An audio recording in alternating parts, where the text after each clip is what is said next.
Donc là, pendant encore cette semaine et la prochaine, on va continuer à parler de fonctions propres du Laplacien sur des variétés de courbure négatives. Et ensuite, dans les séances qui restera, on parlera plus de fonctions propres sur des graphes pour le Laplacien discret. Donc, je rappelle un petit peu le contexte dans lequel on s'était placé déjà aux 2 dernières séances. Donc, on a M, une variété riemannienne compacte.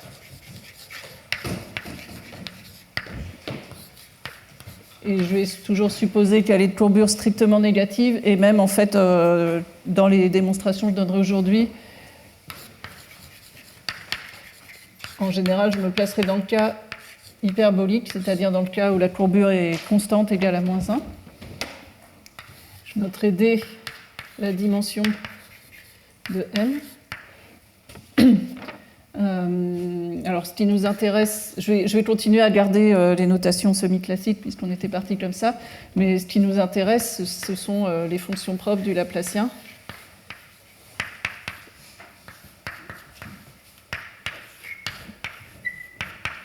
Non, ici, c'est le Laplacien semi-classique, mais qui est juste un multiple du Laplacien. Et puis, on va se placer au voisinage de l'énergie 1.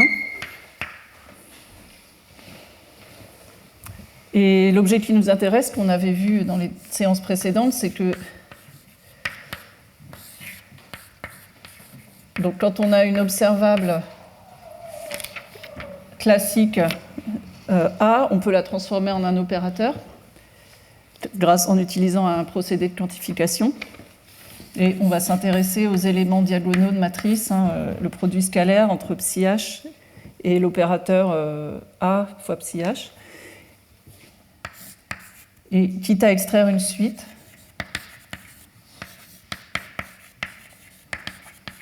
on peut toujours supposer que pour tout A, ces produits scalaires convergent vers l'intégrale de A le long d'une certaine mesure inconnue. Donc le but, c'est de décrire cette mesure mu. Donc mu, ce qu'on sait, c'est que mu, c'est une mesure de proba. Elle est portée. Le fait que les niveaux d'énergie qu'on a regardés tendent vers 1, ça va se traduire par le fait que mu est porté par le fibré unitaire tangent.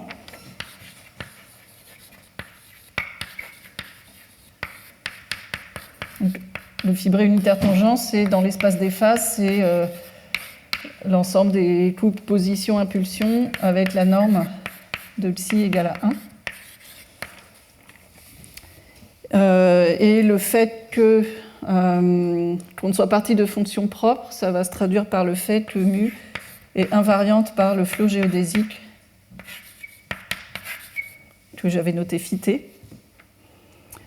Et puis, je rappelle aussi que la conjecture d'unique-lodicité quantique, ça serait d'essayer de démontrer que mu, c'est la mesure de Liouville, quelle que soit la suite extraite. Mais cette conjecture, pour l'instant, n'est pas du tout, n'est pas démontrée. Donc mu, la conjecture, c'est dire que mu, c'est toujours la mesure de Liouville, ou en termes de langage physicien, la mesure microcanonique, c'est-à-dire la mesure de Lebesgue. Alors, le théorème dont on avait parlé la dernière fois, c'était de dire que sous ces hypothèses-là, donc en particulier en courbure strictement négative, l'entropie de mu est strictement positive. Ça, c'est l'entropie de Kolmogorov-Sinai.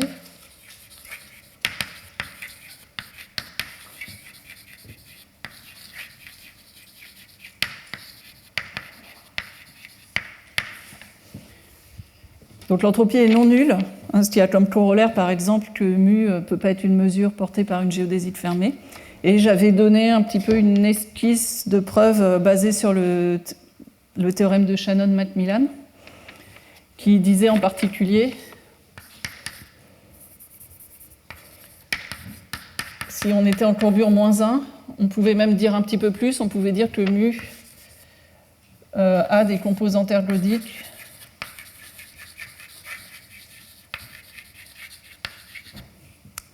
On ne sait pas a priori, enfin, si mu est ergodique, mais donc mu c'est une combinaison convexe de mesures ergodiques, et parmi celles-ci, il y en a qui sont d'entropie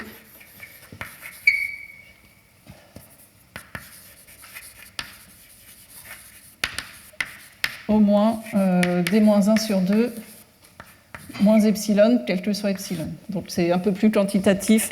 En courbure -1, on avait un énoncé un petit peu plus quantitatif, mais aujourd'hui, en fait, on va démontrer quelque chose de plus fort. Ça, c'était quelque chose que j'avais fait toute seule, à peu près vers 2005. Mais peu après, avec Stéphane Nonon-Macher,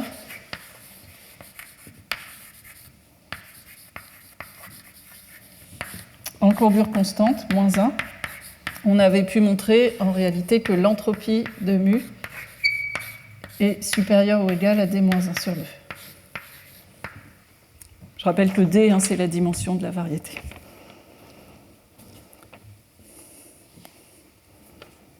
Alors les deux preuves se ressemblent un peu, mais bon, on aura l'occasion de parler un peu de la différence. En courbure variable, on aurait espéré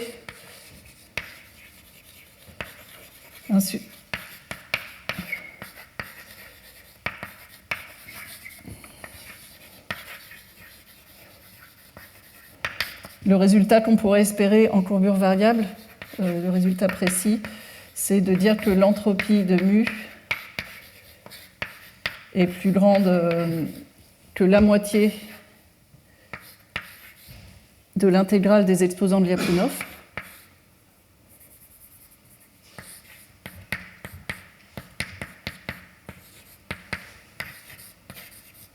Ça, c'est les... Bon, je ne vais pas les définir précisément. Ce sont les exposants de Lyapunov qui caractérisent l'instabilité exponentielle des trajectoires.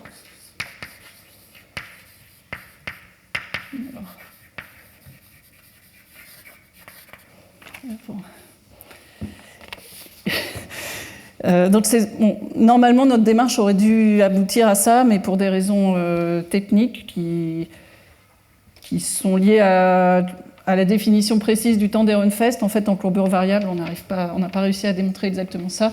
Ça a été fait juste en dimension 2 par Gabriel Rivière.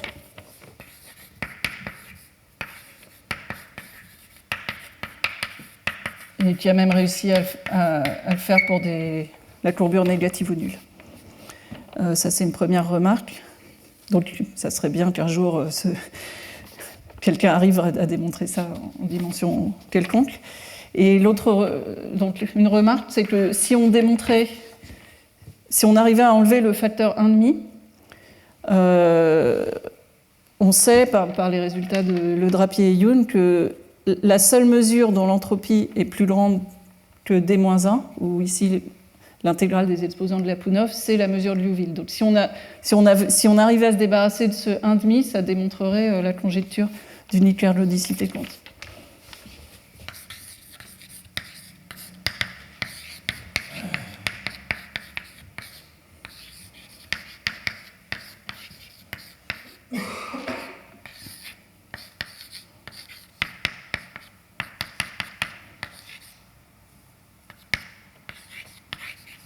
Donc sans le 1,5, ça donnerait la conjecture d'unique ergodicité quantique.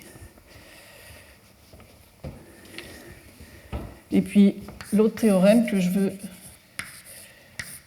pense donner des idées assez détaillées de la preuve, c'est celui de Dyatlov-Jean. Alors, Dyatlov-Jean, c'est courbure -1, et avec Nonon-Macher en courbure variable.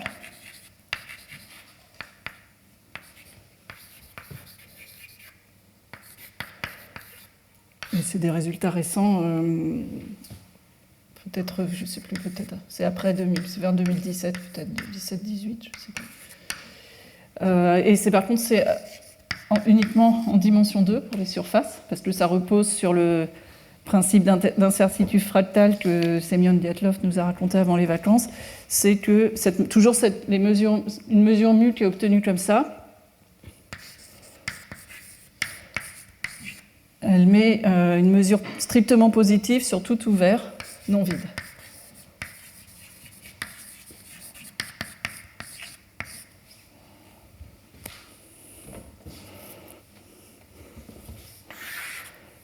Alors avant de rentrer un peu plus dans le détail, il faut que je rappelle quelques faits sur les variétés de courbure négatives.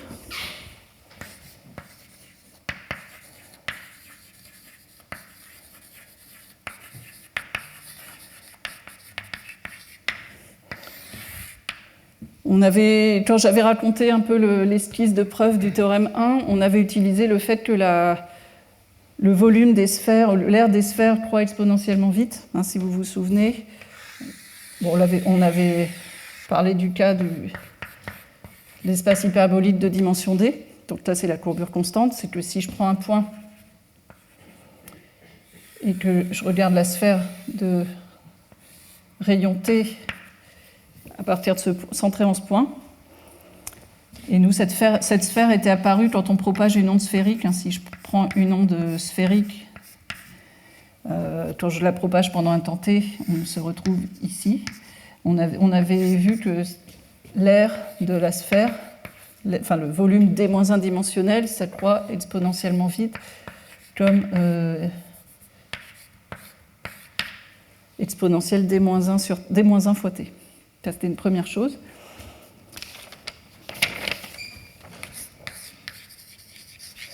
Et une autre propriété qui est utilisée dans ces trois théorèmes, c'est la propriété d'Anosov.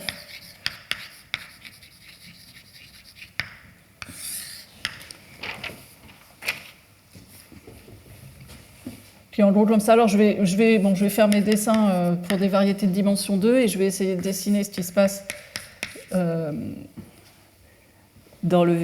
sur une couche d'énergie, hein, dans le fibré unitaire tangent, qui est de dimension 3.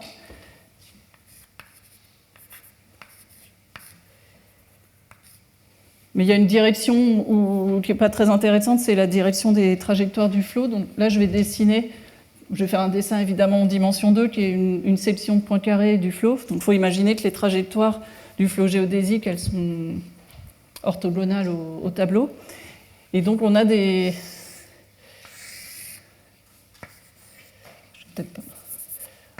variétés stables et des variétés instables. Si j'ai un point Z,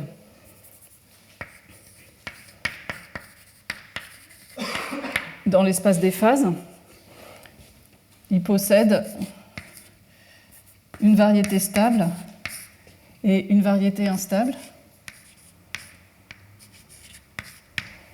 C'est-à-dire qu'on a la propriété que si j'ai deux points sur la même variété stable, donc si Z' appartient à la variété stable de Z, leur trajectoire par le flot géodésique vont se rapprocher exponentiellement vite quand t tend vers plus l'infini.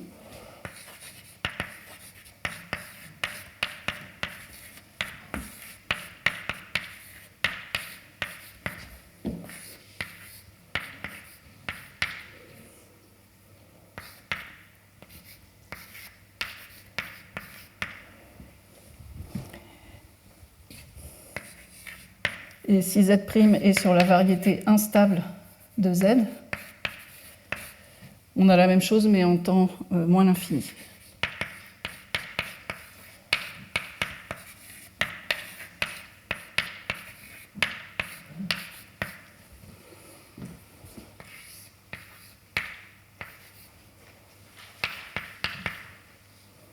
Donc ça, celui-là, c'est pour t négatif. Et c'est uniforme, hein, les constantes sont uniformes. Enfin, oui, ça dépend. Alors, on a ça en tout point. Donc, en chacun de ces points, on a une variété stable et une variété instable. Alors là, vraiment, pour être plus précis, hein, ce que je dessine, c'est vraiment toujours la projection de ces variétés le long de la trajectoire du flot. Il y a quelque chose... à la fois parfois gênant et quand même assez utile, c'est que c'est le champ de vecteurs stable et le champ de vecteurs instable, leur crochet de lie est non nul. Donc on ne peut pas, si je décide, ça veut dire que je peux pas, les deux distributions prises ensemble ne sont pas intégrables. Ça veut dire que si je décide de me placer dans des coordonnées qui mettent dans le plan du tableau, par exemple, toutes les variétés stables, alors je ne peux pas le faire pour les variétés instables. Elles vont forcément sortir du plan du tableau, mais donc là, ce que je dessine, c'est vraiment une projection le long des trajectoires du flot. Et alors, si vous vous souvenez, quand on avait parlé du théorème d'Egorov, on avait vu apparaître un temps d'Ehrenfest, qui est le temps jusqu'auquel la mécanique classique est une bonne approximation de la mécanique quantique. Et on avait vu que ce temps d'Ehrenfest, il dépend du lambda qui est ici. Et en fait, ce qui se passe, c'est que voilà, la difficulté de la courbure variable, c'est que le lambda n'est pas uniforme, il va dépendre du point, et donc ça fait qu'on a des temps d'Ehrenfest qui ne sont pas uniformes et qui introduisent pas mal de difficultés techniques. Alors qu'en courbure constante, lambda, il est toujours il est uniforme, on peut prendre lambda égale 1.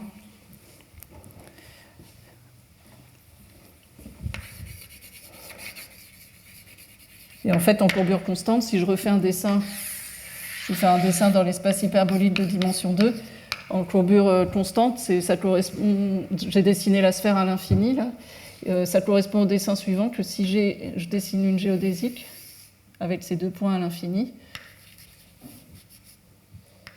c'est mon point Z. Hein.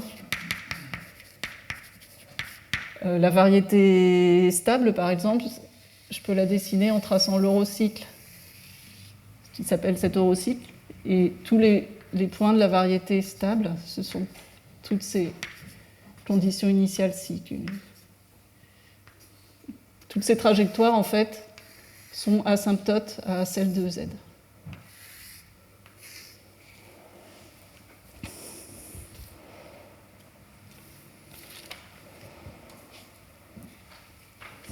Alors, on va commencer par parler du théorème 2, de l'entropie. On avait donné la définition de l'entropie d'un système dynamique classique et on avait dit l'idée de la preuve, c'est d'essayer de parler de l'entropie d'un système dynamique quantique, de définir l'entropie d'un système dynamique quantique, mais de donner une définition qui passe à la limite quand h bar tend vers 0. Et c'était ça la difficulté.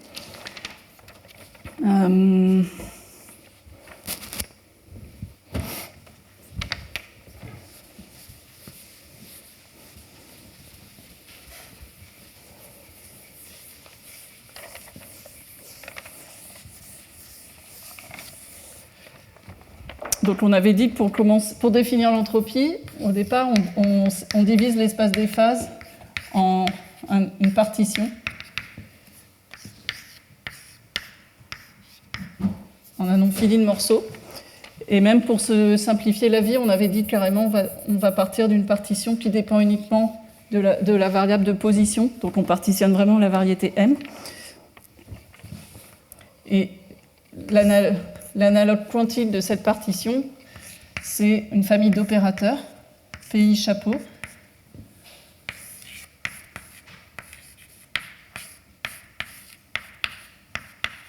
obtenue. Donc, qui indice PI, il faut y penser comme étant la fonction indicatrice de PI, mais qu'on doit régulariser. Ça, c'est parce que si on veut utiliser les règles de calcul sur les opérateurs pseudo-différentiels, on doit régulariser.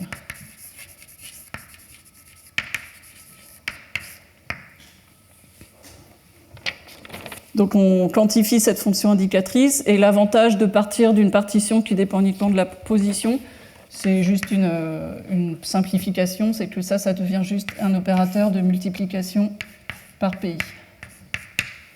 Par qui indice PI. Puis ensuite, on avait introduit la notation. Ces opérateurs, maintenant, on peut les évoluer en temps en les conjuguant par le flot de l'équation de Schrödinger. Un U de t. Alors, il va y avoir sans doute des problèmes avec les signes moins qui ne vont pas être mis comme il faut, mais U de t, c'est le flot unitaire de l'équation de Schrödinger. Et donc, ce qui va nous intéresser quand on cherche à définir l'entropie du système dynamique quantique, c'est de prendre des...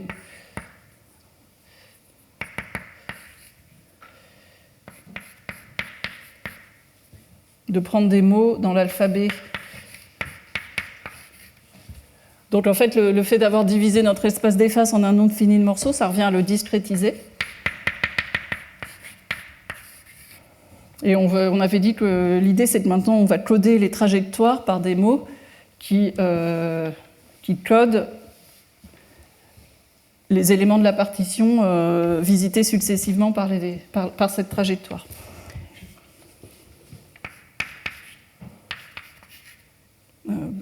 Non, je vais laisser comme ça. Donc quand on se donne un mot dans cet alphabet, on peut définir un opérateur associé à ce mot.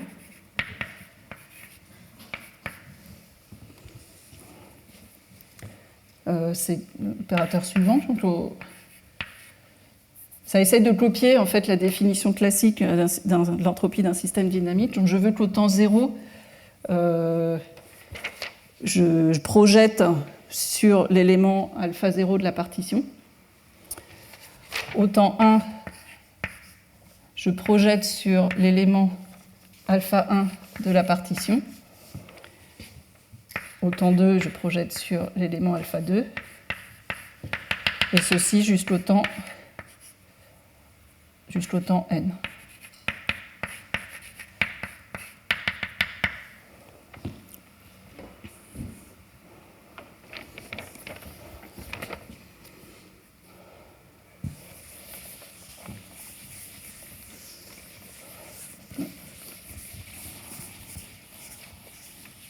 Et on avait énoncé une estimée dispersive.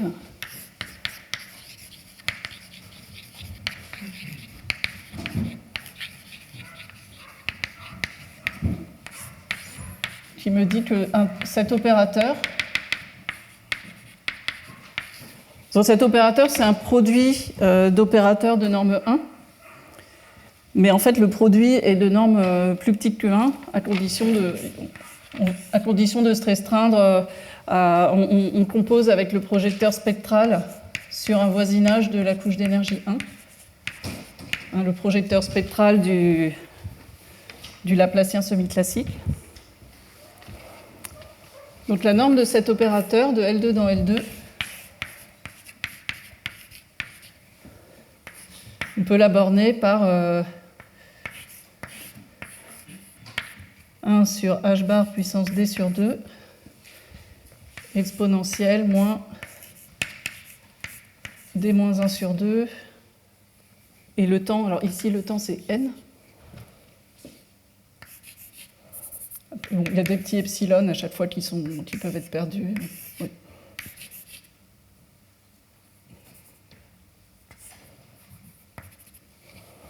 Et en fait, ici, le d-1 sur 2 qui apparaît, ça c'est en courbure, à partir de maintenant, je suis en courbure constante égale à -1. Ce d-1 sur 2 qui apparaît, c'est vraiment celui-ci.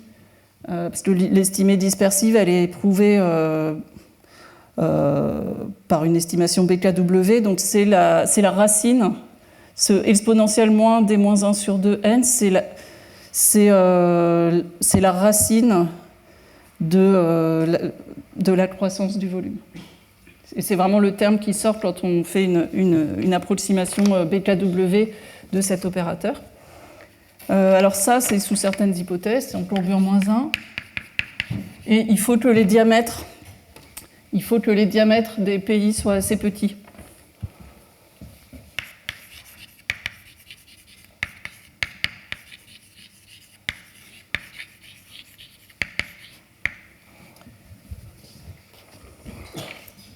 Ça, c'est pour être sûr que quand on peut faire l'estimée BKW dans le revêtement universel, dans l'espace hyperbolique, mais après, quand on projette sur la variété, on veut être sûr de ne pas avoir à sommer sur trop de trajectoires qui vont entre deux points. Donc, cette hypothèse sur le diamètre est vraiment importante. C'est pour être sûr qu'on ne somme jamais sur un nombre exponentiel de géodésiques qui joignent deux points. Et puis finalement, la dernière hypothèse, c'est que ça, on peut le démontrer pour n très grand, c'est-à-dire de A log H où A est arbitraire. En fait, je pense qu'en fait, on pourrait même le démontrer pour des temps polynomiaux, hein, mais on n'en a pas besoin pour ce qu'on veut faire. Ce qui est important ici, c'est qu'on ait un multiple arbitrairement grand du temps d'Ehrenfest. Et surtout, on veut aussi pouvoir aller jusqu'à des temps où cet estimé est non trivial, puisque dans cet estimé, il y a une partie qui nous plaît, puisqu'elle décroît exponentiellement vite en temps, et une partie qui ne nous plaît pas, parce qu'on a une constante là devant qui explose. Donc on veut être sûr d'aller à des temps où le terme exponentiel l'emporte sur la constante.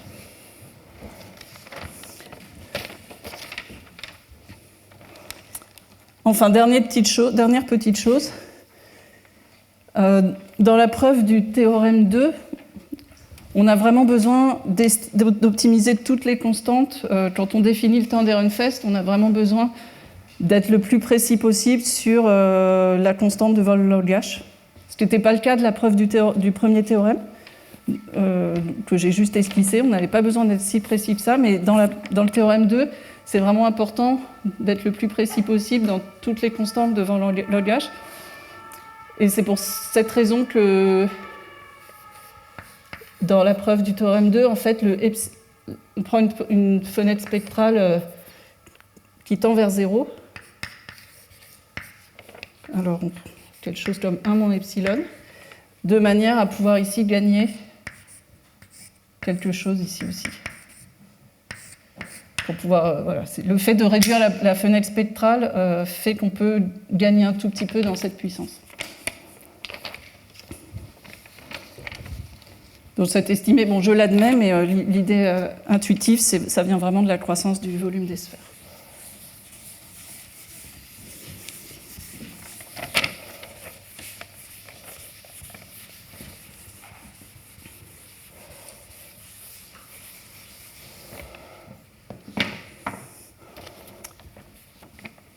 Voilà. Et puis, ce qui va être important dans la preuve du théorème 2, c'est de choisir les PI tels que la somme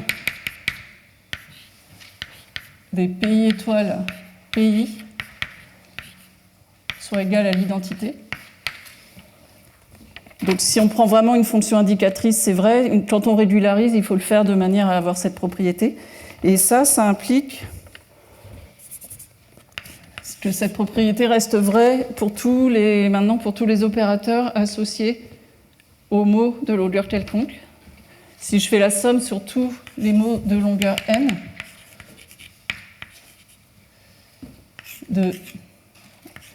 alors il faut le faire dans le bon sens. Oui, c'est PI.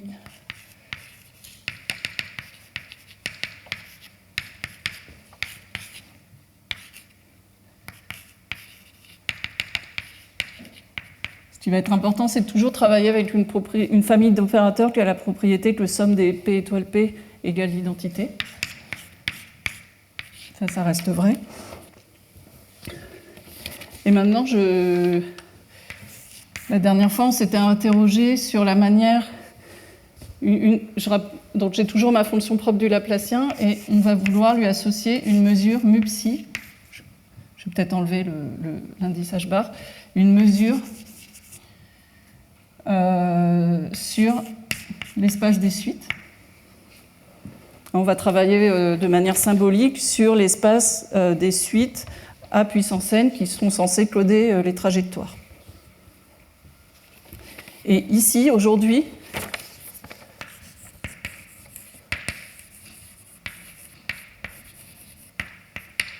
on va définir mu psi de la manière suivante que je vais définir mu psi sur les ensembles cylindriques.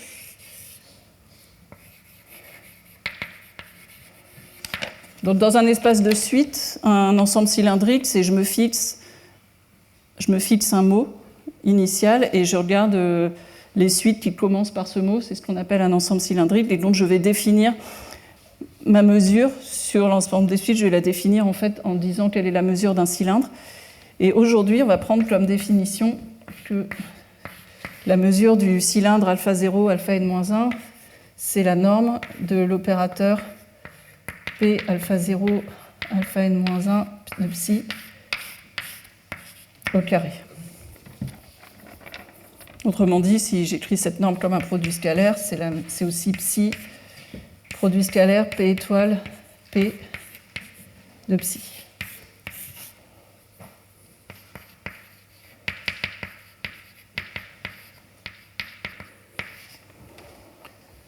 Et si vous vous souvenez, alors pour cette mesure mu, bon, elle a l'avantage d'être positive. C'est une mesure de probabilité. Elle satisfait, à cause de cette propriété, enfin, à cause plutôt de cette propriété-ci, on a la propriété de cette mesure, elle satisfait bien la condition de compatibilité de Kolmogorov. C'est-à-dire que si je somme sur alpha n les mesures des mots alpha 0, alpha n-1, alpha n, je retombe bien sur mu de alpha 0, alpha n-1. Donc ça, c'est la condition de compatibilité de Kolmogorov qui nous assure qu'on a bien, que la mesure est bien définie.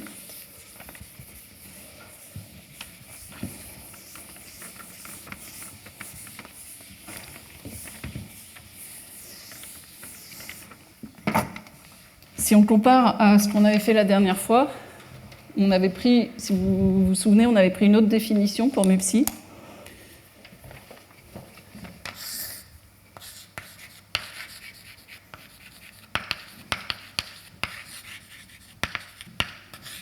La dernière fois, on avait pris mu psi. Alors, je vais lui mettre peut-être un tilde, parce que c'était celui de la dernière fois.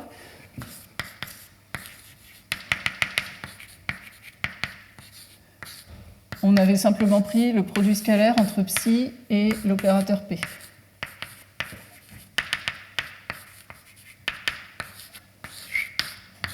Sans prendre le P étoile P.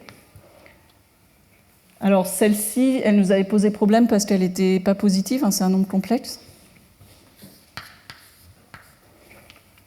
Par contre, la définition de la fois précédente avait l'avantage qu'on obtenait, si on faisait comme ça, on obtenait une mesure qui était invariante par le décalage des suites. Le mu tilde, là, celui de la dernière fois,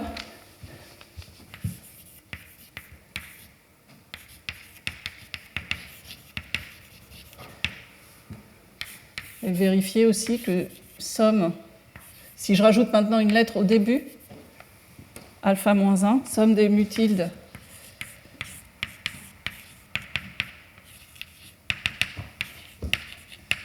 si au lieu de rajouter une lettre à la fin, je rajoute une lettre au début, ça restait vrai que j'obtiens bien mu tilde de alpha 0, alpha n-1. Et ça, c'est exactement dire que la mesure est invariante si on décale la suite vers la gauche.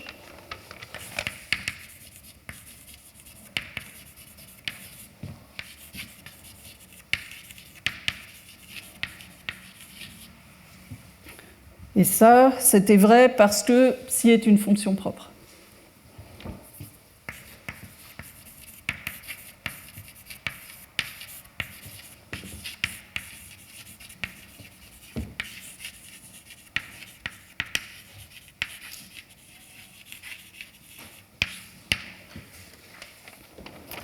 Alors malheureusement, la mesure d'aujourd'hui ne va pas vérifier ça. Le fait d'avoir mis P étoile P dans la définition, ça a fait gagner la positivité, mais ça a fait perdre l'invariance par décalage.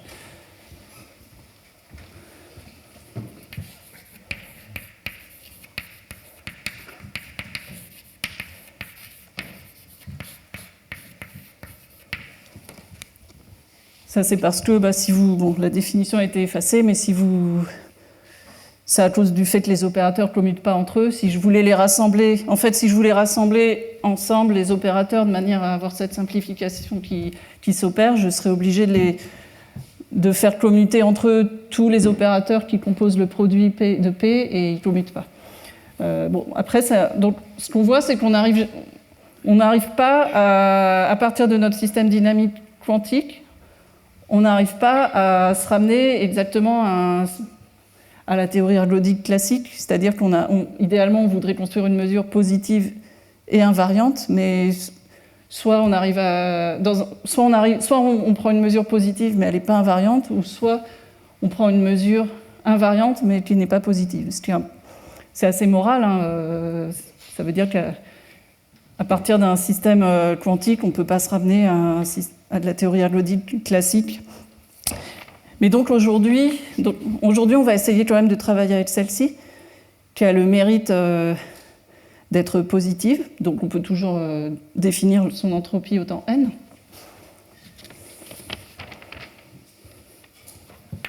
Le fait qu'elle soit positive me permet quand même de définir l'entropie de la mesure mu au temps n pour la partition P. Ça va être la somme sur tous les mots de longueur n de la fonction grand H de mu de alpha 0, alpha n-1. Et h, c'est la fonction qui sert à définir l'entropie. Hein. C'est moins x log x. D'accord, la dernière fois, avec la définition qu'on avait prise la dernière fois, on ne pouvait même pas définir l'entropie avec cette formule. Et à la place, on avait essayé de faire une forme du théorème de Shannon-Macmillan qui compte, en fait... voilà, on avait essayé de faire autre chose. Mais donc là, au moins, l'avantage, c'est qu'on peut écrire cette formule. Simplement, ce qui se passe, c'est que cette suite, si vous vous souvenez de la définition de l'entropie, on avait utilisé... En fait, où sert l'invariance de la mesure? Elle sert à dire que la suite est sous-additive et que donc on peut écrire... Si la suite est sous-additive, la limite de Hn divisé par n existe. Et puis, on sait aussi que c'est l'inf, etc. Donc, on a perdu, en fait, la propriété de sous-additivité.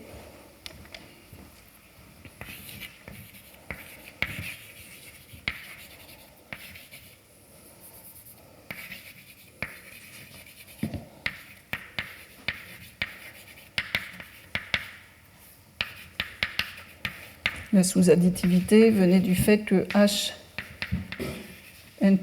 la sous-additivité, ça voulait dire que h indice n plus m est plus petit que hn plus hm.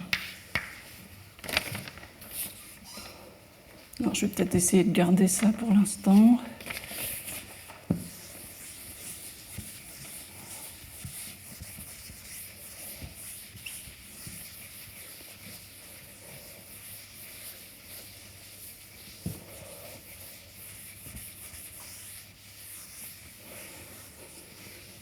Bon, il faut rester optimiste, il faut quand même se dire que notre système dynamique quantique, quand h bar tend vers 0, il converge vers un système dynamique classique.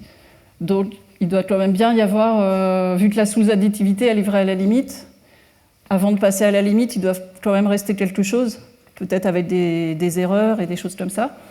Et bon, ce qui est encourageant, c'est que, en fait, ce qu'on peut montrer, c'est que tant qu'on reste sur des temps qui sont plus petits que le temps d'Ehrenfest, la mesure est presque invariante et on a presque la sous-additivité. Ainsi,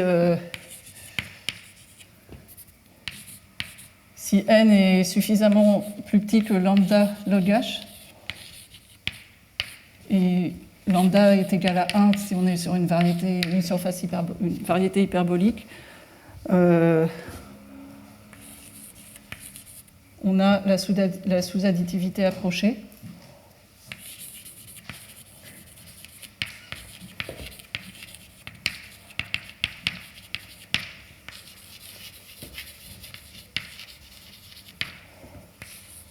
Que Hn, en fait, on peut écrire que Hn plus m est plus petit que Hn plus Hm, plus un petit reste qui tend vers 0.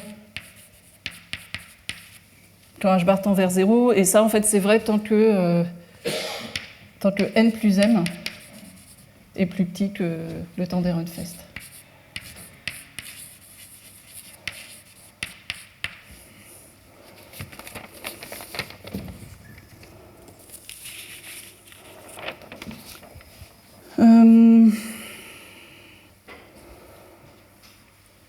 Alors, étant donné que dans cette preuve, c'est vraiment très important d'arriver à optimiser complètement la constante qui est là, je vais passer du temps à expliquer plus précisément, à rappeler un petit peu ce qui se passait avec le théorème d'Egorov et pourquoi c'est... En fait, ça, pour ceux qui ont ça en tête, ça, c'est 2 fois le temps de d'Ehrenfest, donc ça peut paraître bizarre, mais ça, je vais rappeler.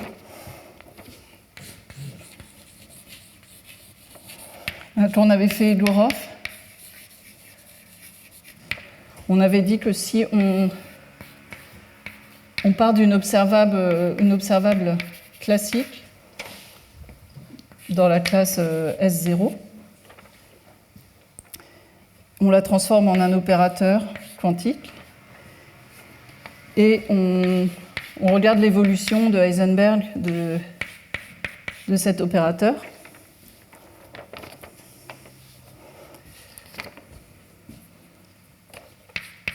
On avait dit qu'on peut écrire que ça, c'est égal à... C'est quasiment la même chose que hop de A. C'est quasiment la même chose que transporter A par le flot classique, puis quantifié.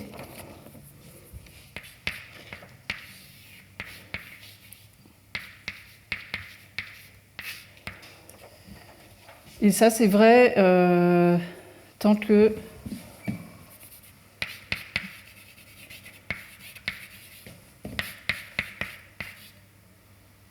Alors, je vais écrire log h, mais c'est une fois log h. Hein, c'est parce que maintenant, comme je suis sur une variété hyperbolique, il faut vraiment penser que le lambda est égal à 1. Alors, en fait, c'est plus petit que rho log h, avec rho strictement plus petit. Oui, strictement plus petit que 1,5.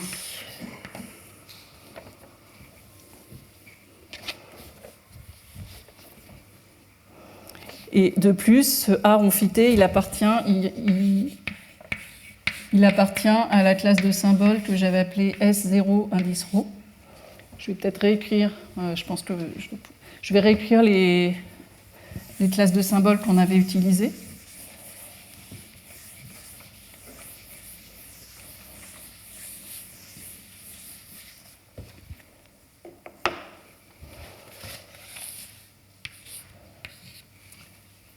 Donc S0 indice ρ, c'est des fonctions qui ont la propriété que si je les dérive,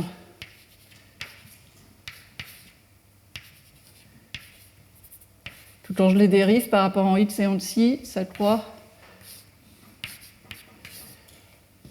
comme h puissance moins ρ facteur de alpha plus bêta. Et on avait vu qu'il y a une limite, hein, c'est que donc, tant que ρ est plus petit que 1,5, on arrive à travailler avec ces opérateurs. Si on commence à dépasser 1,5, ça commence à devenir dangereux. Et on avait aussi vu, ça on en aura besoin quand on fera la preuve du théorème de Dyatlov et Jin, on avait aussi parlé même de classe anisotrope, c'est-à-dire où il y a un exposant différent qui sort si on est en x, si on dérive en x et si on dérive en xi.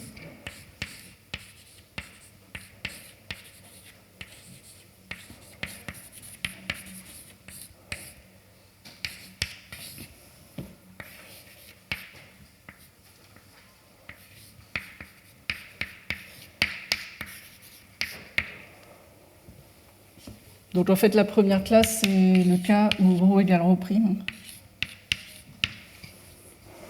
Et là, on avait vu, c'est pareil, que tant que ρ plus ρ' est strictement plus petit que 1, on peut faire des choses. Si on dépasse 1, dans la pratique, on peut rien faire. Enfin, on sort complètement du régime où on sait traiter ces opérateurs. Donc là, si on compare Donc en fait, le théorème d'Egorov, il est valable en gros jusqu'à 1,5 log h. Or là, j'ai dit qu'on pouvait aller jusqu'à log h dans les... J'ai dit qu'en fait, dans la manipulation de ces mesures, on peut aller jusqu'à log h. Alors, pourquoi ce facteur 2 ? Ça, c'est juste une petite remarque astucieuse.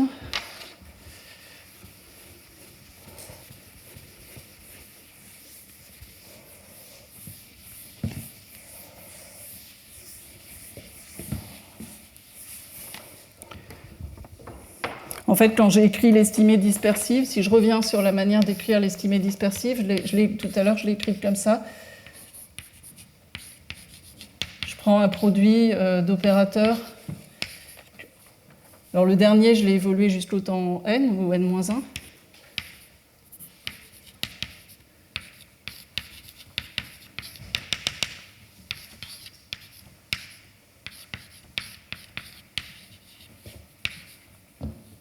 Il y avait mon projecteur spectral.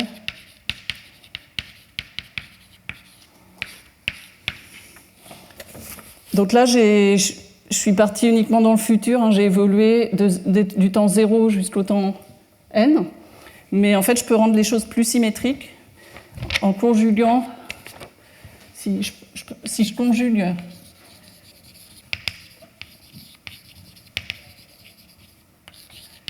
par l'opérateur unitaire, alors c'est U puissance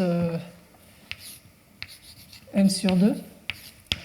En fait, si je conjugue par l'évolution au temps n sur 2, je peux réécrire cette norme d'opérateur. Au lieu de dire que je vais du temps 0 jusqu'à n, je peux l'écrire comme allant du temps moins n sur 2 à n sur 2. Et ça rend les choses un peu plus symétriques en temps.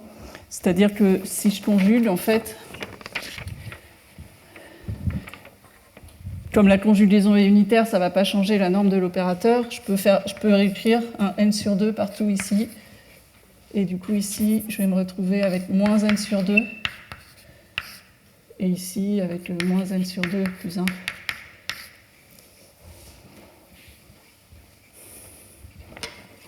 Alors, si je l'écris comme ça, l'avantage, c'est que cet opérateur-là,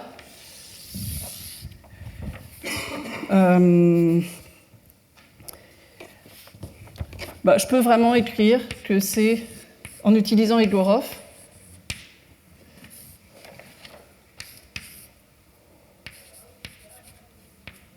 alors il y a maintenant...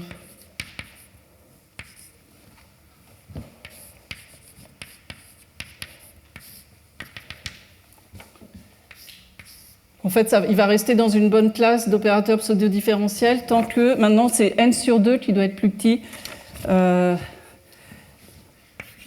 Maintenant, la condition, c'est que n sur 2 doit être plus petit que ρ log h.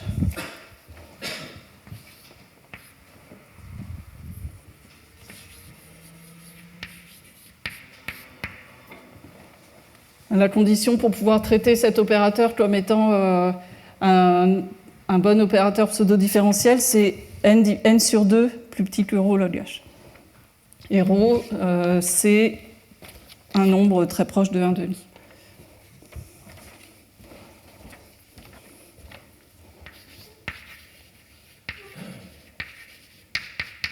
Et donc, en fait, sur cette échelle de temps-là, j'ai vraiment le droit de penser à cet opérateur comme étant l'opérateur obtenu en quantifiant un objet classique qui est juste un produit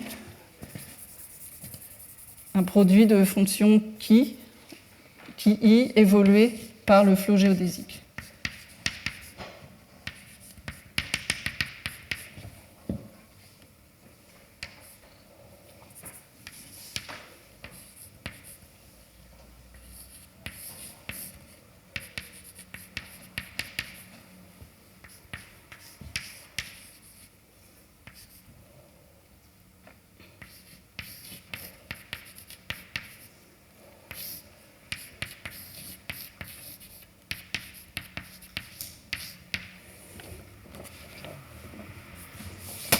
Donc, ce que me dit, en fait, grâce au une propriété, c'est que tant qu'on est sur des échelles de temps, tant qu'on est sur des intervalles de temps plus petits que 2 ρ log h,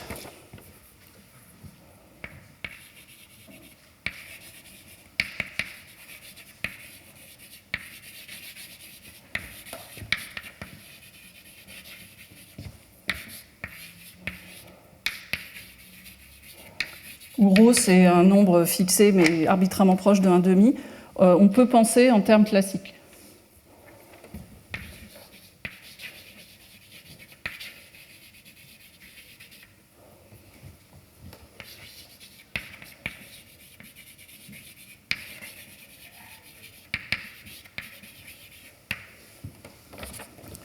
Et en particulier, sur ces intervalles de temps, mon entropie, elle garde, avec des petites erreurs, elle garde la propriété de sous-additivité dont on aura besoin tout à l'heure.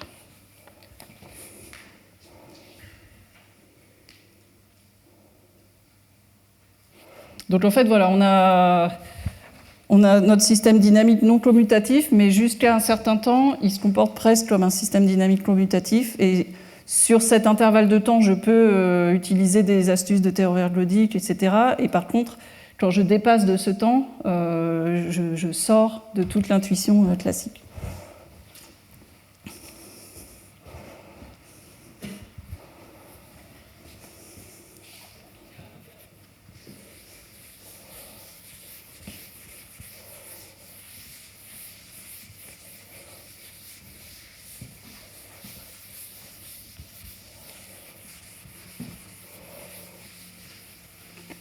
On peut tout de suite déjà, d'ailleurs, comparer cette échelle de temps avec ce qu'on avait vu dans l'estimée dispersive. On avait vu que cette estimée, elle est non triviale seulement pour n assez grand, et si on regarde à partir de quel n ce terme-là l'emporte sur celui-là, c'est justement c'est n égale log h. Donc on est vraiment on est à la limite. En fait, ça, si on compare, on voit tout de suite qu'il va falloir quand même un outil avant de conclure. C'est parce que cette estimée, elle est non triviale seulement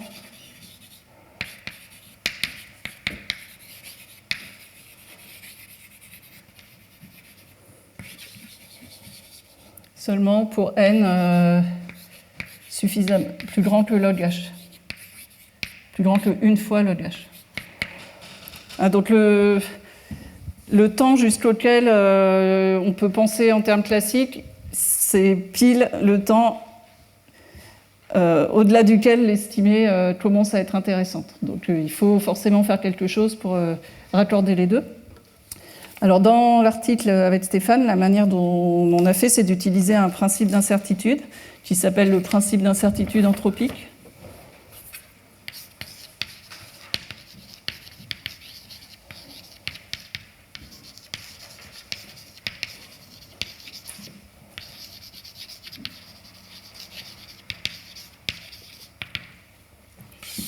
Alors nous, on l'avait trouvé dans un article de Maassen et Huffink, qui sont deux physiciens. Après, depuis, je l'ai revu dans des articles d'analyse harmonique, donc je pense qu'il y avait peut-être plusieurs personnes qui connaissaient ce principe. Alors, sous sa forme la plus simple, il dit la chose suivante. On a dû l'adapter un petit peu, mais il dit que si on a une matrice unitaire, là, je vais l'énoncer en dimension finie. Si on a une matrice unitaire, et si on sait borner les coefficients de la matrice dans la base canonique,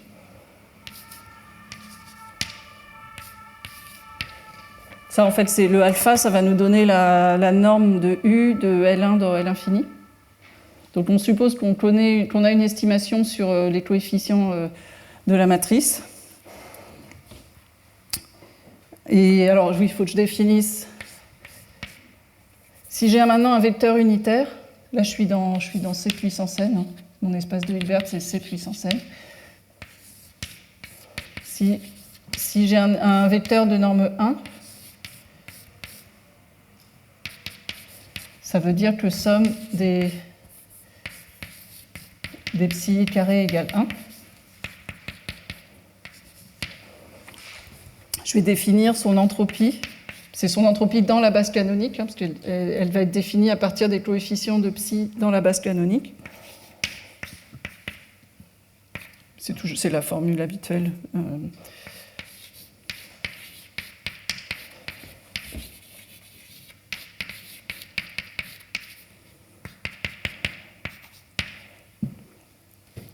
Donc voilà, si j'ai un vecteur unitaire, je vais pouvoir définir son entropie dans la base canonique avec cette formule-là.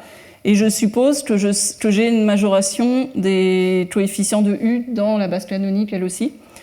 Alors, la conclusion, c'est que pour tout psi, l'entropie de psi plus l'entropie de U psi est plus grande que moins 2 log de alpha.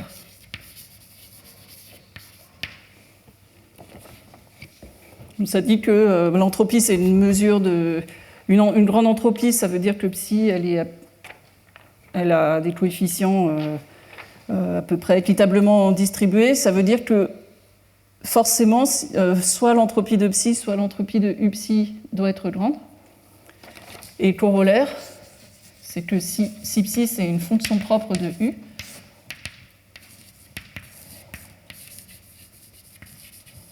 vecteur propre,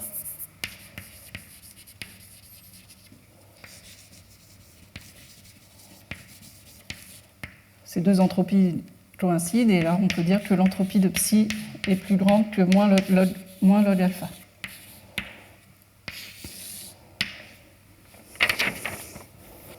Alors l'exemple type auquel on pourrait avoir envie de l'appliquer au départ, c'est la transformée de Fourier discrète.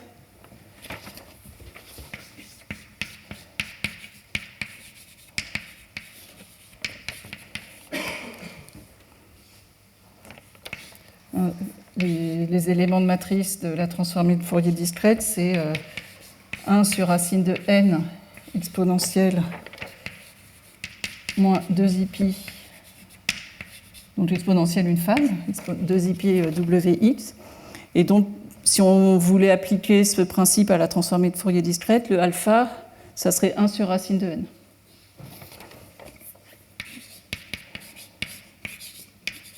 Et donc, si on l'appliquait à la... C'est pas ce qu'on va faire après, mais si on l'appliquait à la transformée de Fourier discrète, c'est une manière, parmi de nombreuses manières, de dire que c'est pas possible simultanément pour la fonction et pour sa transformée de Fourier d'être trop localisée.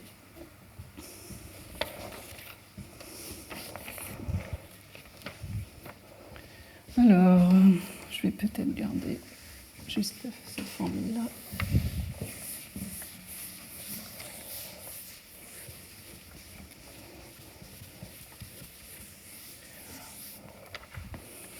Bon, on a adapté ce principe. On va utiliser la variante suivante, mais dont la preuve est identique. Dans la variante, H, c'est un espace de Hilbert qui peut être de dimension finie ou infinie, ça ne joue pas de rôle. Et par contre, je suppose que j'ai deux familles d'opérateurs qui sont des partitions de l'unité. Donc je suppose que j'ai une première famille PI et des familles finies d'opérateurs. Et QJ. Deux familles d'opérateurs bornés.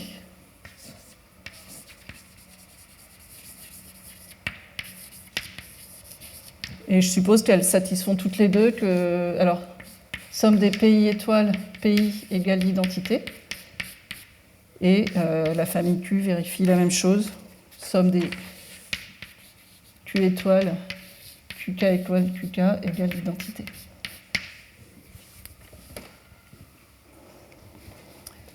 Alors ça veut dire que si j'ai un vecteur unitaire,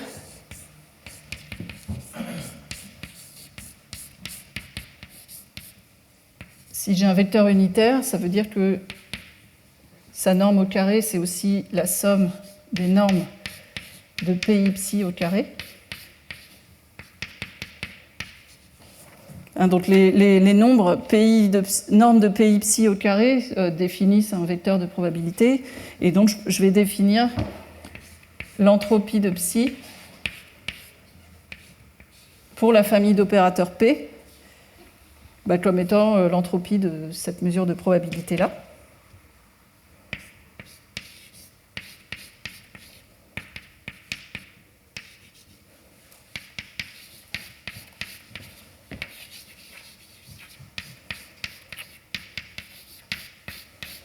Et puis je peux faire de la même chose avec la famille d'opérateurs grand U.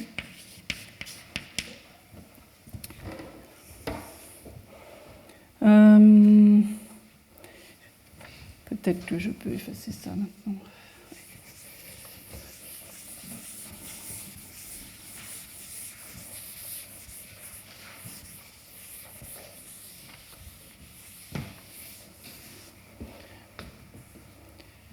Et quel est l'énoncé légèrement plus général du principe d'incertitude anthropique? C'est je suppose que maintenant, j'ai une borne sur toutes les normes d'opérateurs PI, QK étoile, pour tout couple IK. De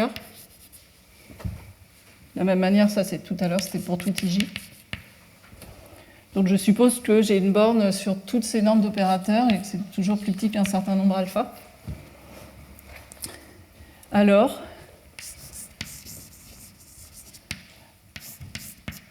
on a toujours, quel que soit le vecteur unitaire psi, on a toujours que l'entropie de psi pour la famille d'opérateurs P plus l'entropie de psi pour la famille d'opérateurs Q est plus grande que moins 2 log alpha. Alors, dans cet énoncé, on n'a pas forcément besoin de... Ici, dans la manière dont je l'écris, j'ai pas parlé en termes d'opérateurs unitaires, mais en fait, si on veut revenir à l'exemple précédent,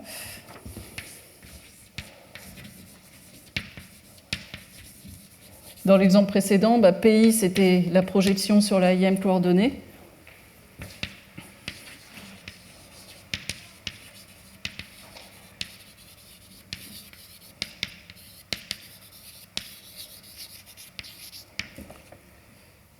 Et QI, si je ne dis pas de bêtises, c'était, je pense, PI composé avec l'adjoint de U.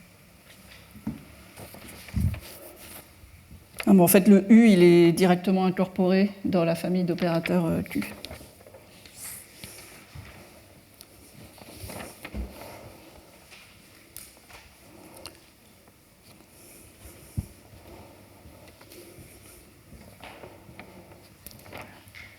Alors, avant la pause, en fait, je vais simplement dire comment... En fait, cette estimée dispersive, on va l'écrire comme quelque chose de cette forme-là. Cette estimée dispersive qui nous dit que ces normes sont plus petites, sont suffisamment petites. On va l'écrire sous cette forme-là. Alors, c'est ce que disait l'estimée dispersive. Elle disait que ces produits d'opérateurs, le alpha qui apparaissait, c'était 1 sur h puissance d-1 sur 2 exponentielle moins d-1 sur 2 fois n. Il y a des petits epsilon partout, mais qui sont arbitrairement petits, donc je ne les écris pas. Donc le alpha qui apparaît, ça va être... c'est ce qu'on avait trouvé dans l'estimée dispersive. Et alors, là, vous voyez les temps, ils vont de moins n sur 2 jusqu'à plus n sur 2. Donc ce que je vais appeler PI dans l'application du principe d'incertitude anthropique, ce que je vais appeler PI, c'est la deuxième moitié du produit. Donc les temps qui vont de 0 à n sur 2. Et ce que je vais appeler QJ étoile, ça va être les temps qui vont de moins n sur 2 à 0. J'étais reparti de l'estimée dispersive, mais en conjuguant par l'opérateur de Schrödinger au temps n sur 2, au lieu d'aller des temps 0 à n, j'allais des temps moins n sur 2 à plus n sur 2. Et donc le premier bloc, les temps négatifs, je vais l'appeler QJ étoile, et les temps positifs, je vais l'appeler PI.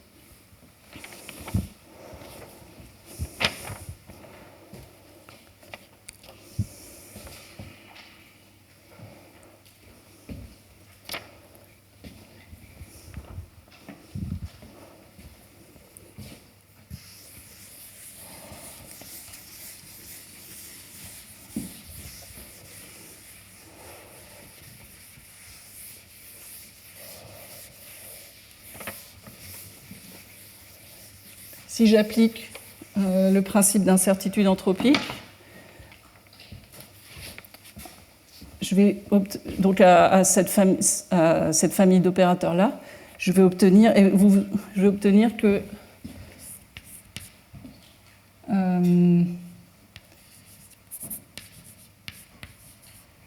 l'entropie autant n sur 2, alors il y a des... Bon,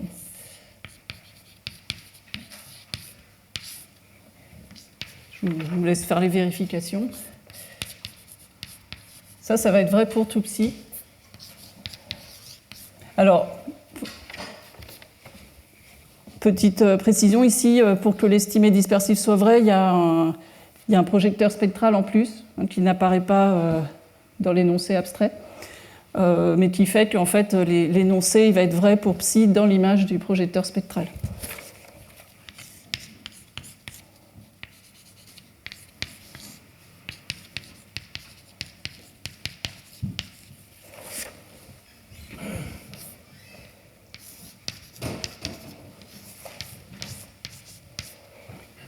Alors à ce stade, je n'utilise pas que psi est une fonction propre, hein, j'utilise vraiment juste le principe d'incertitude générale. J'utilise que psi, elle est dans l'image du projecteur spectral, mais je n'utilise pas le fait qu'elle soit une fonction propre. Et ça, c'est l'entropie autant n. Alors je ne sais plus comment je l'avais noté. Est-ce que j'avais noté l'entropie de mu psi peut-être ?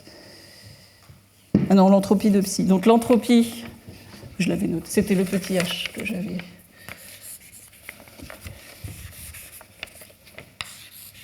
C'était, quand j'avais essayé de définir l'entropie autant m pour le système dynamique classique, c'était le petit h, indice n sur 2. Donc j'obtiens que l'entropie autant n sur 2 de ce vecteur, donc le vecteur psi évolué par l'équation de Schrödinger autant moins n sur 2, et puis la même chose autant plus n sur 2 est plus grand que moins 2 fois le log de alpha. Alors,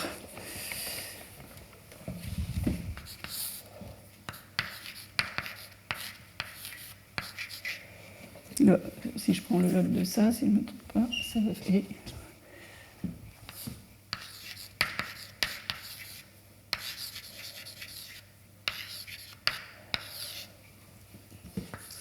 Donc ça va me faire d-1 sur 2 fois n. Donc ça, c'est le terme qui me plaît parce qu'il est grand. Et par contre, le log h, là, c'est la mauvaise constante. Il m'embête parce que ça va soustraire une quantité qui est très négative, qui est, si je ne me trompe pas, moins d-1 sur 2, valeur absolue de log h.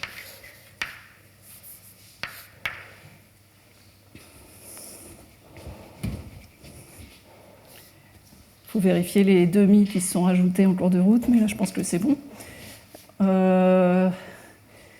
Donc maintenant, si psi est une fonction propre du Laplacien, c'est aussi une fonction propre du flot de Schrödinger.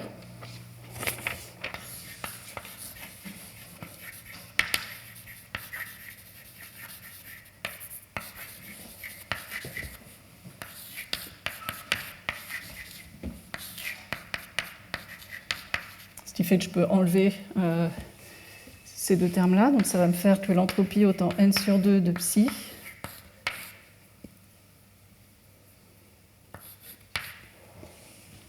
du coup, ces deux termes deviennent égaux. Et puis...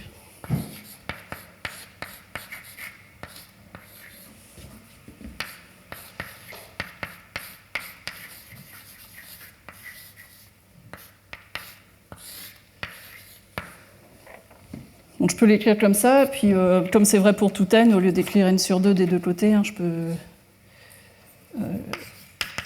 peux mettre n des deux côtés. Donc j'enlève juste le demi parce que je remplace n par n sur 2.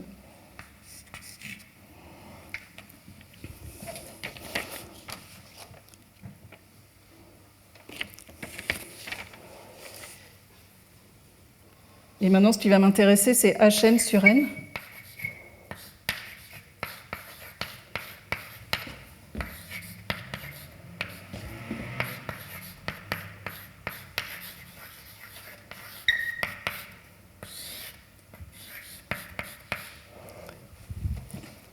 Donc là, j'ai une borne inférieure sur l'entropie de psi, avec un terme qui me plaît parce qu'il est positif, et puis celui-là, par contre, est négatif. Et il est vrai tant que je peux écrire l'estimée dispersive. Donc, je peux prendre... On a vu que l'estimée dispersive, elle est vraie pour n'importe quel multiple du temps d'Ehrenfest. Le A ici est arbitraire.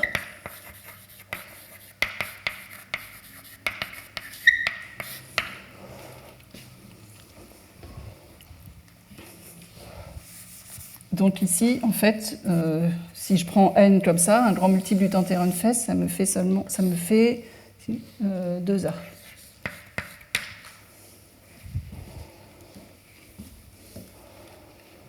D'accord ? Donc à ce stade, on a assez l'impression qu'en fait, on va pouvoir démontrer la conjecture d'Uniquart de l'odicité quantique, parce que si A est très grand, lui, il est négligeable.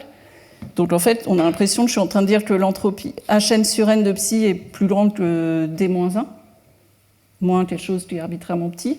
Et si j'arrive à passer à la limite, ça me donnerait que l'entropie de la mesure mu qui m'intéresse est aussi plus grande que d-1. Mais la question, c'est que pour passer à la limite, ici, n, faut se souvenir, dépend de h. Pour passer à la limite, j'ai besoin de me ramener à un n fixé. Et donc, c'est pour me ramener à un n fixé que j'ai besoin d'utiliser la sous-additivité. La sous-additivité, en fait, elle sert à dire... Là, ici, il faut se souvenir que le n, pour l'instant, dépend de h. Et la sous-additivité me sert à dire que si je prends un n0 fixé,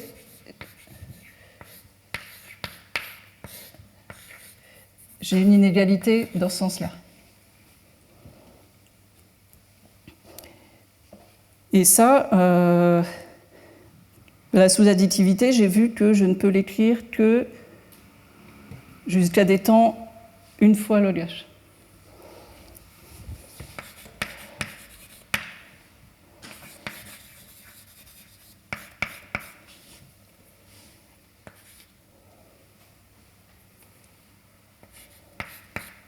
Donc légèrement 1 moins epsilon fois log h.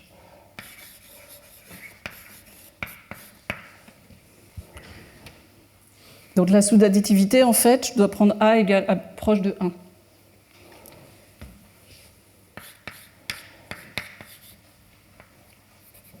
Je dois prendre A aussi proche de possible que de 1. Et c'est là qu'on perd le 1,5. C'est le 1,5, on le perd quand on veut écrire la sous-additivité parce qu'on est bloqué à des temps, on est bloqué à un certain multiple de log h. Je suis obligé de prendre A à peu près égal à 1.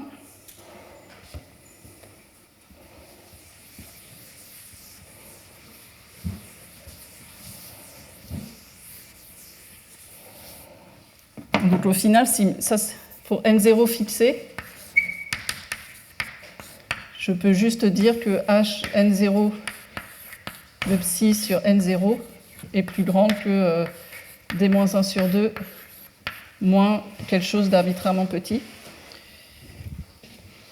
Et ça, ça passe bien. Une fois que n0 est fixé, ça passe bien à la limite, et ça converge bien vers hn0 sur n0 de la mesure limite mu.